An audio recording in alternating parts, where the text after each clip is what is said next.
Good afternoon, everybody. The four of us, and we're going to introduce ourselves in a moment, are going to share with you a project that we actually officially started a year ago, we actually started it the week before, Jess has reminded me, before coming to the conference last year. So we're very much in our infancy, and I'm very new to technology, so I suppose I'm here to say it can be done, even with people a bit reluctant to do technology. So we're going to talk about our experiences, and it's very much a staff-student collaboration. And if we introduce ourselves, then you'll know who's who. I'm Kerry Sorby. I'm a lecturer in occupational therapy, and this project started over a cup of tea, as most of our projects do, with... Yeah, Maria Cart. I'm another lecturer in occupational therapy. In the past, at St John, I should say, yeah. I've sort of had a bit of an e-learning champion role in the past, and I'm often the person who sort of has those inspiring conversations, but not necessarily the time to actually execute those grand plans. So we plotted, I think we had about a day's deadline over this particular cup of coffee where there was some funding available. There's some grant that universities were offering for students as researchers. So Kerry and I said, okay, we really want to get involved in Twitter. We really want to try and use some social media. We don't have time to do it. Let's apply for some grant funding and get some students to do it for us. Hence these two. So, Josh, do you want to introduce yourself? Yeah, my name's Josh Makuch. I'm a business management student from St John. What interested me with this project was the fact that within business management at St John, we don't really have a space like this for students. And I'm very interested in social media and the effect it has on the modern day. So this project was right up my street. I'm Jess. I'm Jess Wells. I'm a literature graduate from St John. I got involved in the Student as a Researcher scheme. I wanted some paid experience within uni, which is really important for my CV. And I'm interested in social media. And I studied as a part-time student, so I was really looking for another way to engage with my university in another way and keep me connected to campus, really. So this was a really great experience for me as well. So we're going to share our experiences, and I'm sure you'll want to ask Josh and Jess loads of questions. But to share our experiences, how the project started, which platforms we developed, how we use social media to disseminate good practice, because there's a programme team, there's 15 of us, about 15 of us, and in our busy academic lives, lots was going on, and there was lots of discussions in corridors about what was happening, but that was just discussions that never went anywhere, and we were very keen to share those with each other and our students, because they were not privy to those conversations, and within the university, because we do have we have 100 students on each cohort, so we've got quite a big presence within the university and outside. We wanted these two to engage in the editorial board, so that it wasn't just me and Maria that was particularly that we weren't producing the information, but that it was done very quickly. To improve employability and develop graduate skills. And I think this is one of the things that we didn't set out to achieve, but both of you have fed that back, that's really helped their CVs. Also students within OT, because it's a publication. Yeah. Well, so it's something just got on your CV. Jess reminded me that we actually wanted to be in the digital space. We'd never, as a programme, used anything apart from our own personal profiles, which went on the platforms we chose, actually. So preparing the landscape. So we were funded, well, these two were funded, so that gave them money and the reason that they wanted to participate in the project. It gave us people to work with and a reason to do more than a coffee break about it. And we wanted a fresh approach to move the project forward. We didn't particularly have any experience in doing this, And we just needed a fresh way of doing it. So they were paid for 130 hours to do that project, and it had to be completed by the end of July. But they've kindly come today, even though it's beyond July in their own time, to share with us. It was about 2 or 3 hours a week, and I'm saying that in a very loose way, because there were sort of key points when you worked morning, noon and night to get it off the ground.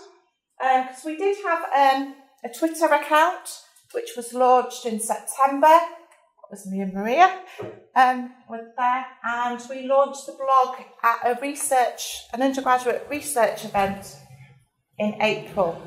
So if you think about that, we only met these two this time last year, and by the end of March we were launching the blog. It didn't actually give us an awful lot of time, but I suppose today's shown me that you can do an awful lot even in an hour. And another sort of crucial thing that was for me and Maria's incentive is that as an occupational therapy programme, we'd been bursaried. We're just about to celebrate our 40th year of occupational therapy at this university, and that's always been a funded places. And from September, it'll be self-funding. So we're going into a very new landscape for us, and we need to market ourselves a bit more effectively. I can honestly say we started with a blank canvas. We had nothing. So I think we all experienced quite a steep learning curve. We'd never met each other, even in passing in the university before. So we didn't know each other. So we had to do these guys did a lot of background research and looking at what was out there, what was working. And you came from it very much from a student perspective, isn't it? What would work in engaging our students? We were trying to think of it from our staffing point of view, what would engage our staff, because none of them were engaged at this point in this project. Our first thing was familiarising ourselves with the platform. So our platform was Twitter. I had used Twitter before, but not very much. You'd used it much more. Yeah, probably about a year before I had started. You guys have used it a little bit. Yeah, obviously in a personal capacity, but kind of making that shift, doing it in a professional way and being the voice of the programme, of the university was an important shift as well to make them. Yeah. And one of our sort of incentives for doing this was that in all our teachings and talking about social media, we had sort of hit the students with a stick. You must obey all these laws and rules. Practice and professionalism. Yeah, so we've got our own professional social media guides. We've got HCPC social media guides. We've got the university's social media guides. But what we were finding in our student group, because we come at it from perhaps a negative perspective, students were reluctant to talk to anybody on social media about their professional lives because they were worried and they'd only heard the negative things. And I suppose perhaps that comes from our introduction. We don't want you to be disciplined for this. We don't want you to be struck off before you've got onto the register. These are the examples we had were all negative. So we've made a conscious decision that we were going to role model how to use social media and use it to develop your professional profile, which was quite scary for somebody that had never used it before. So I sort of learned quite fast. We established an editorial board, which was the four of us, and we met regularly, mostly every fortnight. And that was a really good way for us to bring together our ideas and provided deadlines. Jess became our project manager, so she sort of kept us to deadlines, pretty much so. Made us do some work as well, because we didn't know these two particularly well. So we wanted to be very professional. You might not know that, but professional at all times. That was a challenge as well in itself, being as a student, although we didn't know each other, we're from completely different faculties, never come across each other, kind of crossing that boundary of being a student, but being assertive enough to set deadlines with tutors and lecturers. That was an interesting part of the process and took a bit of getting used to, because obviously usually it's the other way around. So that was quite an interesting learning curve for us, but something we got used to and created quite an open dialogue in the end through our meetings. And they also did some research and agreed upon some common guidelines on how to guide us as a programme team, and that's our students as well, to use these resources. So these are our two platforms. So we've been doing this for a year, our blog since April. I have got some statistics on that coming up later. You won't be surprised that our student-written blogs are the most accessed.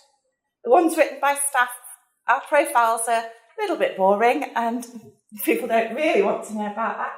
But we have found that and this was one of our aims, was to create a community of learners.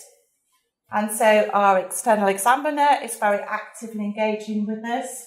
Our professional bodies are very active in engaging us. Our ex-students have started to engage with us and follow us. So we have created a dialogue, which has been very positive. So I'm going to share with you sort of the warts and all, everything that went well and things that didn't go so well. Sharing and celebrating good practice, that we were able to do that. Our sort of strapline at our team meetings is, that'll make a good blog. Don't do anything without making a blog. Yeah. Not all of those come into fruition. I've already said about marketing ourselves, and you've been looking at our use of Twitter. You've got a poster as well. Yeah, I've been doing some research on how it's been used. Networking, it's also helped us as professionals develop our own learning networks and where we get information from. And I think one of the key things that has affected our programme is that we are sort of tweeting links to articles that students will find relevant to their learning, and they're coming back with information. So we've created that dialogue outside the classroom, which we've not really had before. So this is all new to us. You may be already doing that. We've created an air of excitement and engagement, not all the time, but in certain points in our programme. And we've both used Twitter. We're both on our modules. We've used Twitter. I remember sitting probably about November time at my desk, and my phone keeps pinging. And in Maria's session, there was a lot of excitement about a debate going on, which was, as an onlooker, I was thinking, what's going on? What they're doing down there? Made me ask lots of questions. And it was nice for me to have dialogue with the students about a session I'm not connected to, because they can give me very honest feedback. But it was very exciting. They did enjoy it, didn't they? And talked about that. Alongside that, we've got an OT Society who also have their own blog at a similar time. They also have Facebook and Twitter accounts. So we do sort of support each other, although we don't yet have a Facebook account. So the challenges. One of the challenges was choosing which social media, and I'm expecting questions from you. Why did we choose Twitter? Why are we only on Twitter? That's a question we quite often get asked.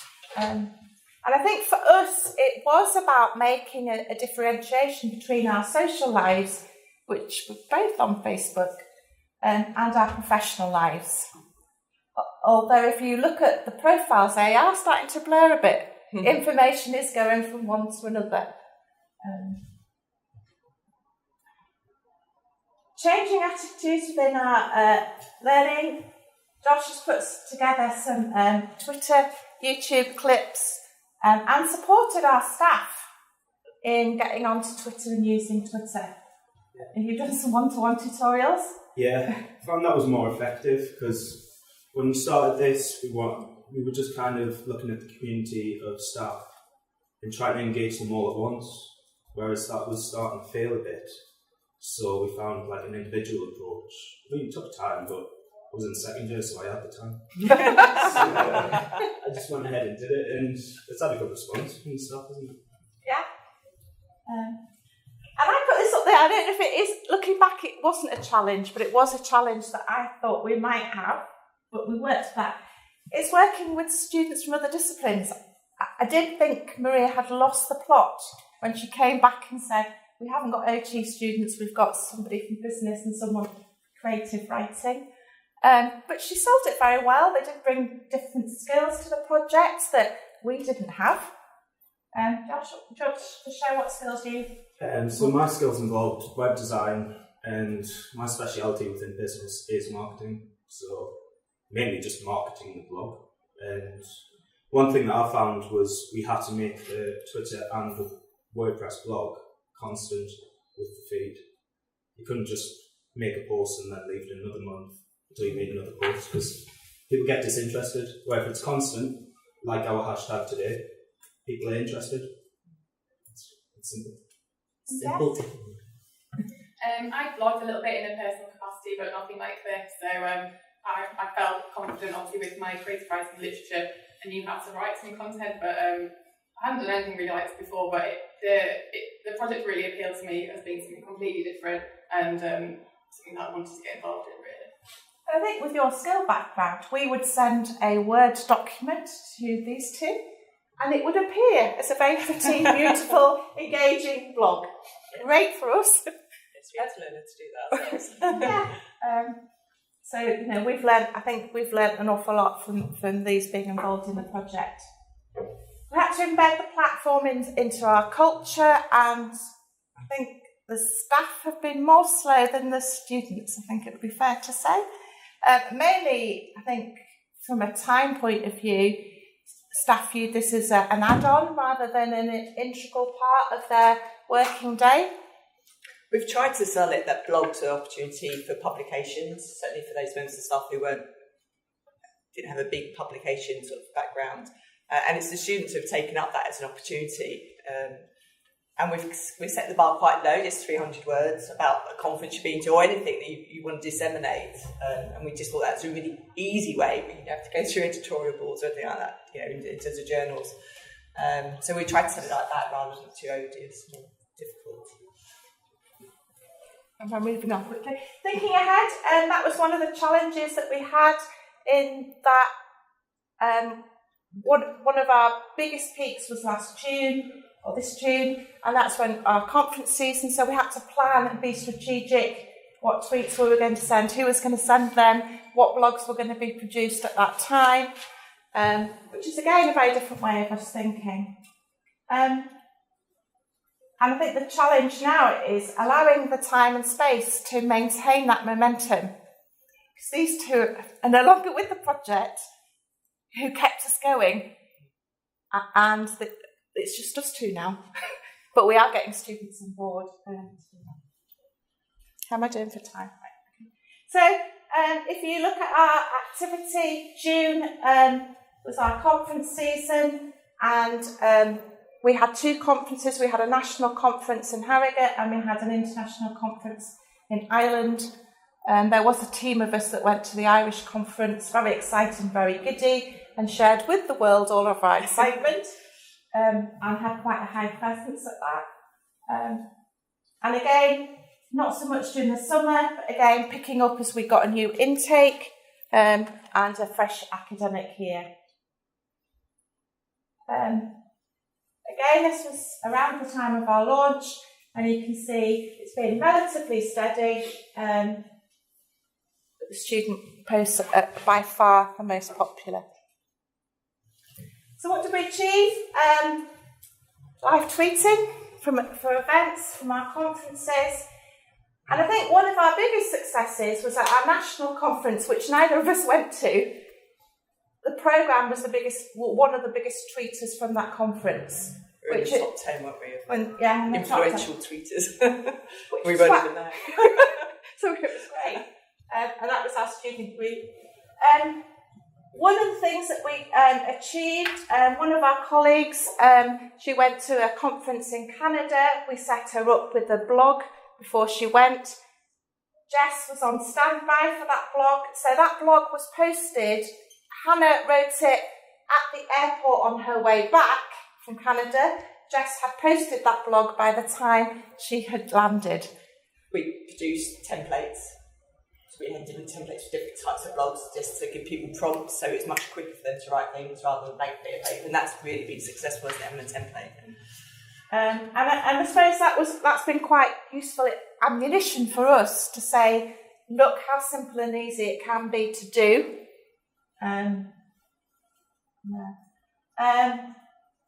So we're now disseminating events that our staff and students attend. Again, students have been much more on the ball with this than our staff group. One of our colleagues went out to Portugal recently to get some international placements, and she's blogged about that just before the call for international placements went out amongst our student group, so there was quite a high uptake for that. One of our students has recently gone to a conference in London. Again, she asked if she could blog. We went, yes. And as we've already said, we started engaging our students in learning. Although Twitter is our platform, I run a practical module, and so there's lots of visual material that comes from that. I teach splinting, so the students made their own splints. They tweeted photos of that. They also were encouraged to share that on their own social media platforms. But we don't have Instagram and Facebook. And I've looked at the sort of figures for the last 2 years, it's a very different group of students that engage with Twitter than perhaps in the classroom. So we're seeing sort of engagement beyond the learning experience, which is really nice feedback, and some of their comments are showing that they're very engaged with their learning, and they have a very good understanding of what they're learning about. And they've used their tweets to inform some of their reflections.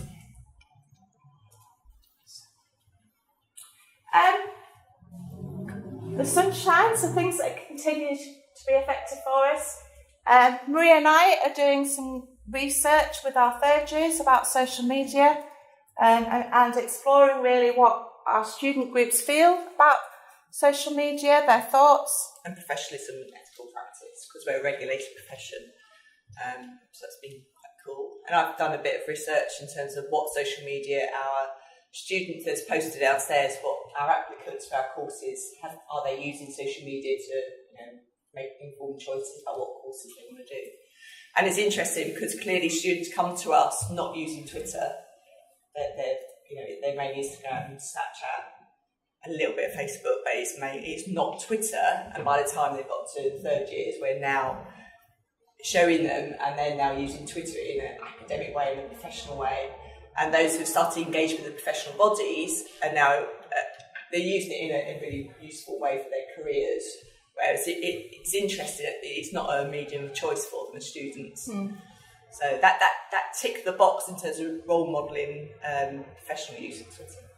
And one of the things that surprised us about looking at that, because we've looked at data for the last 2 years, is that students were using our university webpage and our programme to make decisions. And that's really sort of kicked us at the bottom, really, because when we look at it, it's not the most engaging, it's not the most informative, it is extremely dry, isn't it? So we just, we posted it out there now, we're looking at redesigning that as well.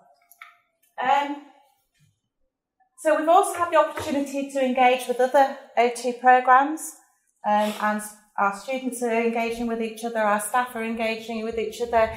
We're sort of looking each other out at conferences to develop that network of learners.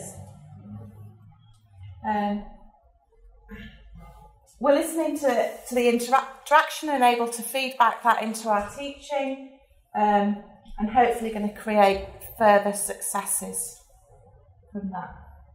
Another thing that we have a feature on our blog is where are you now? So we're asking our sort of students that have graduated to tell their stories of where they are and what they've been doing. And we've got about 3 or 4 up already.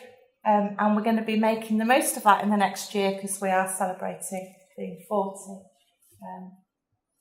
Helps inspire other students that as well.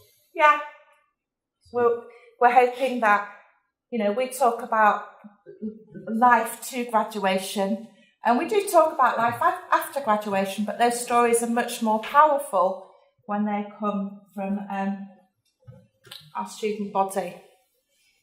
And we've also used Twitter to share with students when we've got outside people coming in, and again to create sort of an air of excitement, because sometimes I'm sure in your programme, Maria has, on her programme, has got lots of very people with very high profile within the profession coming in to speak, but we were very aware that to them was just another lecture. So we've been trying to tweet about that and enable students to know who the people are that are coming in to teach them.